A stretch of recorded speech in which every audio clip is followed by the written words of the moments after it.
Hi everybody, welcome to Outed, Chapter 13. Let's start with Mitch. Climbing out of Jared's car reminded me that every place on my body hurt. My hands and feet were bandaged. Even Keaton Cut would look better than me. I wore an old pair of Jared's light gray sweats, sleeves ripped off, so I could get the cast through. Not black. And worst of all, I wore yellow flip-flops that Jared had bought at the gift shop. The strap said, "I love Dead Man's Butte." Though I could walk, Jared took an arm and helped me out of the car.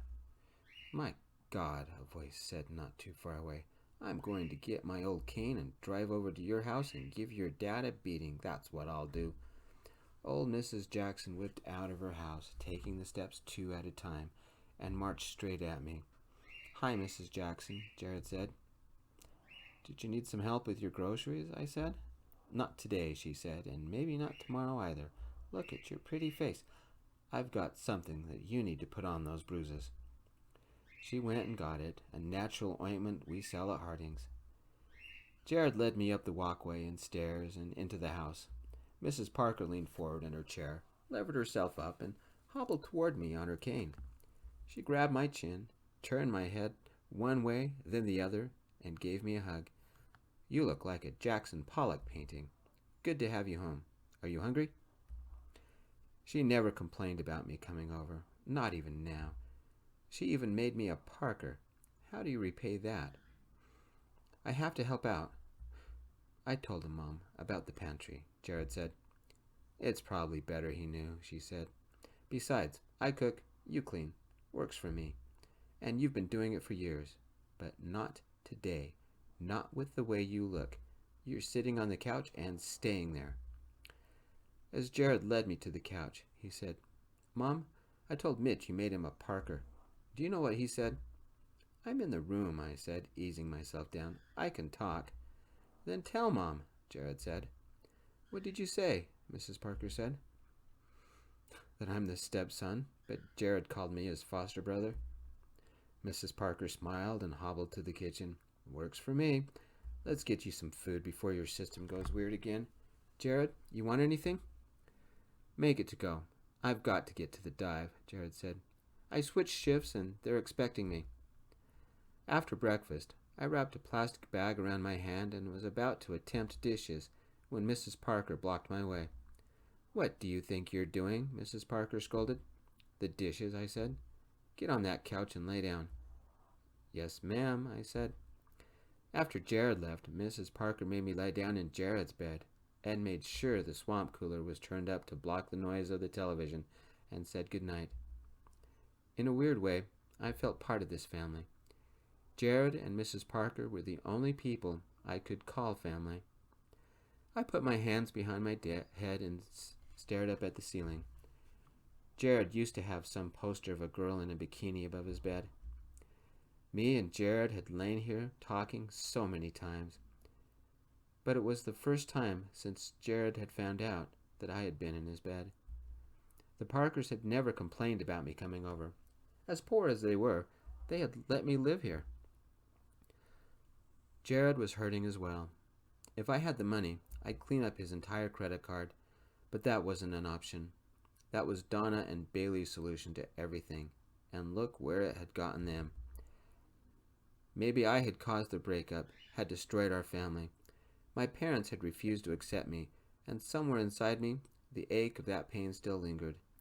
Maybe their breakup was something else entirely, and I had only been the match that burned up the whole family. They had fought about more things than their gay son, but the gay son had been the last straw. Saturday night replayed in my mind, over and over. The fight had happened so fast, yet each detail was etched in my mind. I should have done something different. Swept Bailey's legs out from under him, or blocked, or anything. I got up, opened the window, and sneezed at the dust that came off the old brown curtains. I stared at all the clothes on the floor. There was no way I could help Jared with that kind of debt. No way I could help him with even a tenth of that. but I could help with his laundry. I divided up all the clothes on the floor into 3 piles: darks, whites, reds. Then the 20 bags from under the bed. Jared wasn't kidding. He had a lot of clothes. I washed the whites first because they were the work shirts. I took them to the washing machine, tossed them in, and started the cycle, and checked the dryer. I found a pair of my pants, and my Metallica t-shirt, and even briefs and socks. I actually still owned something. After folding them, I took them to the couch Mrs. Parker had made up. "I want you back in bed. You're not a maid," Mrs. Parker ordered. I couldn't sleep, so I thought I'd repair Jared for freaking him out so bad. "It's only a couple of loads. Can you help me out with something?" She muted the television. "What do you need?" "I tried to braid my hair, but the cast makes it difficult, and the broken bone doesn't like the motion. Can you do it?" "Yeah, get over here. Got a tie?" I knelt next to the big chair. We picked them up when we got my new prescription and new meter.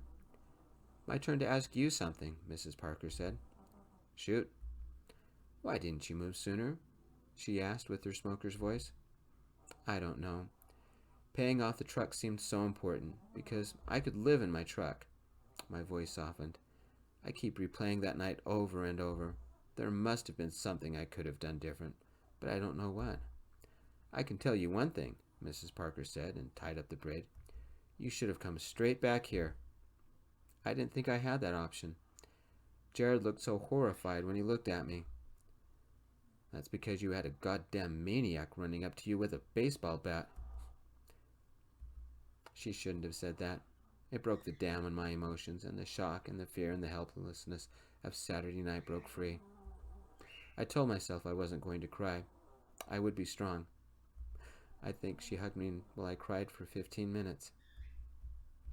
Jared. After a long day, I pulled up in the drive. Karate shouts and falling objects sounded in the backyard. I peeked over the fence. Mitch, shirtless, kicked at targets he had set up. Not his usual kicks, but more controlled, focused, and with each kick came the karate yell. When he turned a little, the fist-sized bruise and his ribs and the dark bruise and cut on his face stood out. They made me angry, but not at Mitch. I walked into the blessed cool of the old rackety swamp cooler.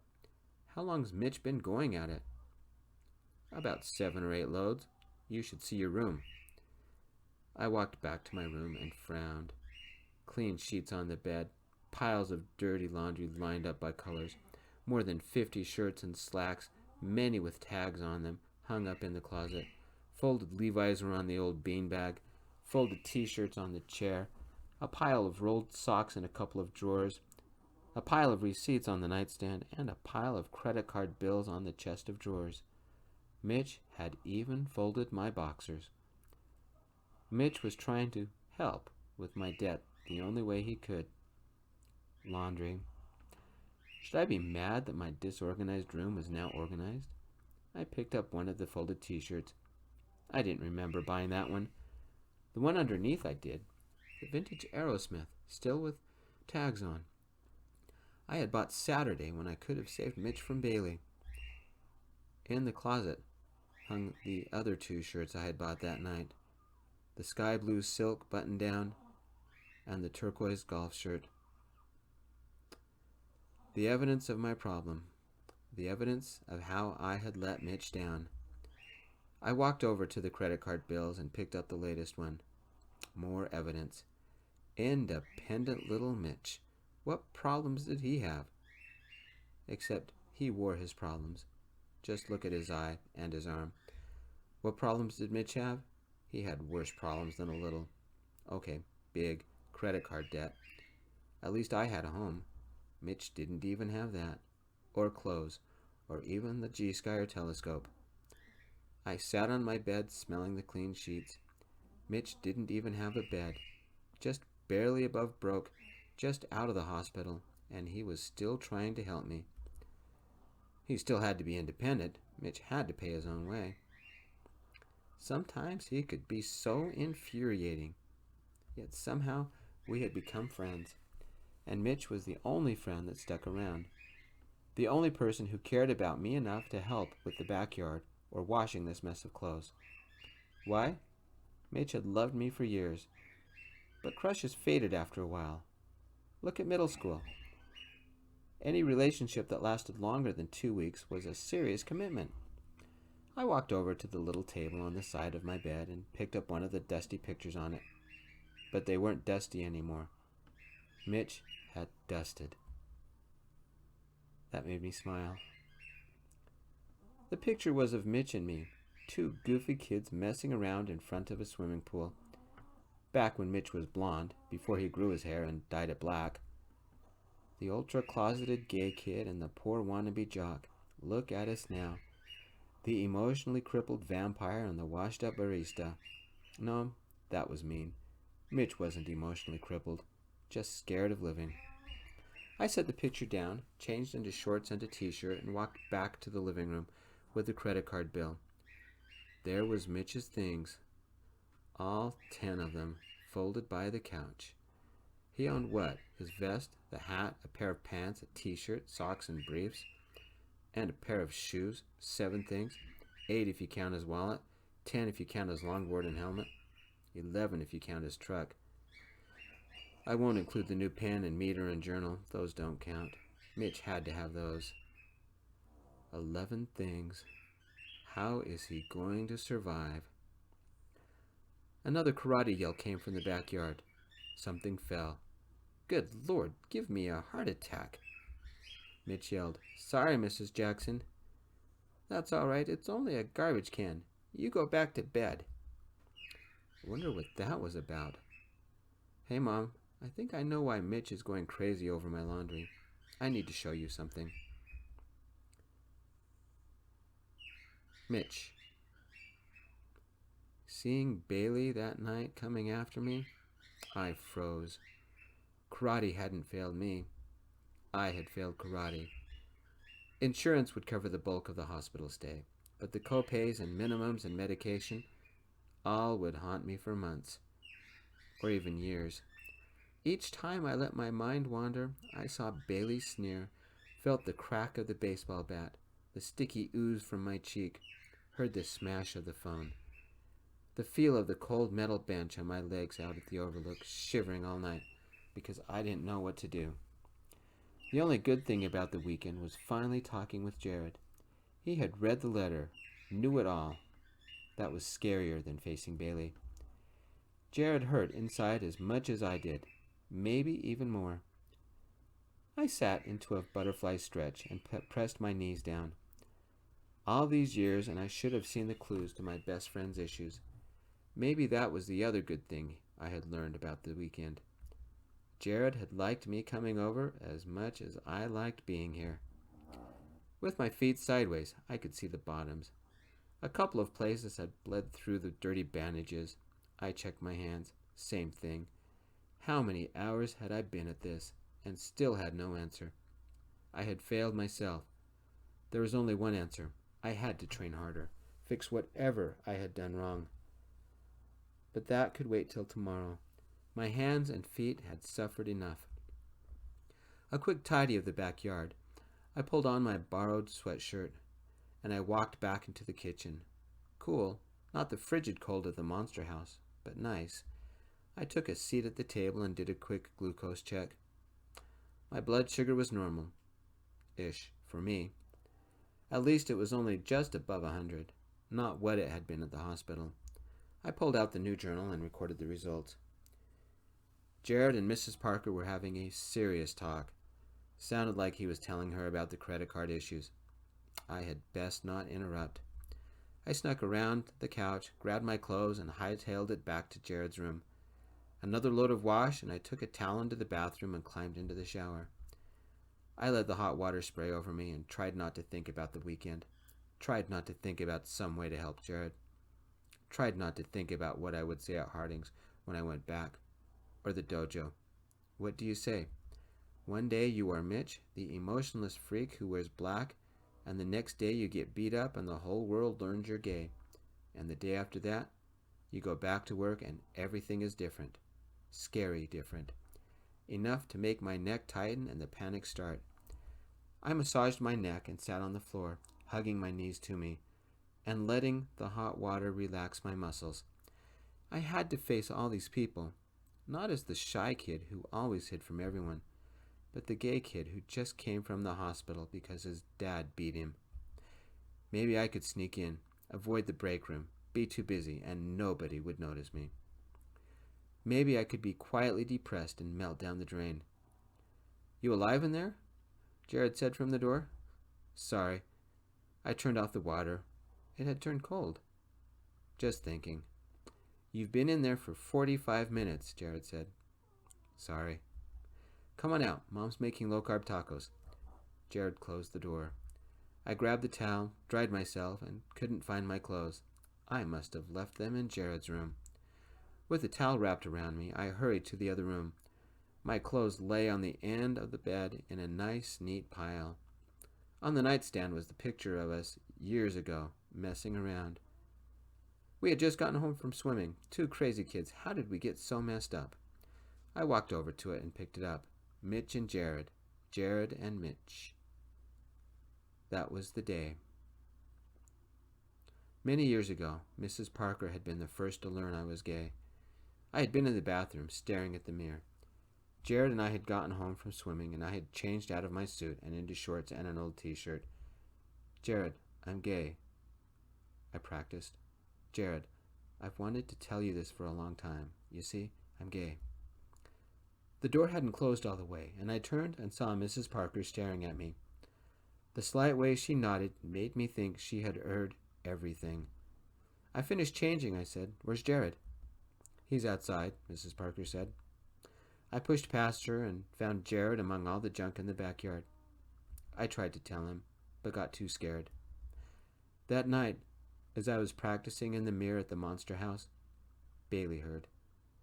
That was my first skateboard accident, and my first time at Instacare with broken ribs. The next day I was back at the Parkers. I didn't think anyone was around, so I lifted my shirt to look at the bruises. Black, blue, and hurt like hell. Mrs. Parker saw. Her lips pressed together and she folded her arms. "What happened?" I looked at her. "That's when you take your skateboard, jump over some stairs, and miss." I lied and gave her a casual grin like the bruises were no big deal. I don't think she believed me. Whenever I needed a place to escape to, I always had their couch. I refused to go to gym class if I had bruises. I slept gym so much they wanted to expel me. When they offered alternative placement, meaning night school, I got Donna to sign a paper that she'd never read, and I eventually graduated. The current Jared looked like the older version of that kid in the picture, but I couldn't recognize myself anymore. Too much had happened to that poor kid. High school, Bailey, life. Would I ever see that kid again? Probably not. I looked in Jared's old mirror. Look at me, a nightmare from a spook alley. I held the picture up and compared the image with the reflection. Too much had happened. Jared had gotten better, but not me. I turned away from the mirror and looked at the other pictures, the trophies. So much bigger than the little one I had owned for an hour. These were first-place trophies, important ones, not a little third-place piece of plastic that hadn't survived Bailey. I set the picture down and picked up the next one. Jared, in his basketball uniform, standing next to Mrs. Parker, back when she was only 300 pounds and left the house. They both looked happy. I touched Jared's face. How I wished things had been different. I should have told Jared back then. No matter what Bailey had. "Gotcha!" Jared touched that sensitive spot on my ribs. I fell over screaming and onto the bed. The towel did not stay on. Shit. I was naked in Jared's bed. I felt my face redden. "Pervert," I yelled. I rolled to the ground and grabbed the towel and frantically wrapped it around myself, laughing. God, was I sore. "That's why you love me," Jared laughed. "You were just too easy a target." "You scared the crap out of me," I said. "Get used to it." Jared picked up my clothes and tossed them to me. "I've got years to make up for." "You read that part too?" "Oh yeah," Jared said. You'll eventually have your YouTube happy moment, but not yet. Get dressed, let's eat, then we buy you some clothes.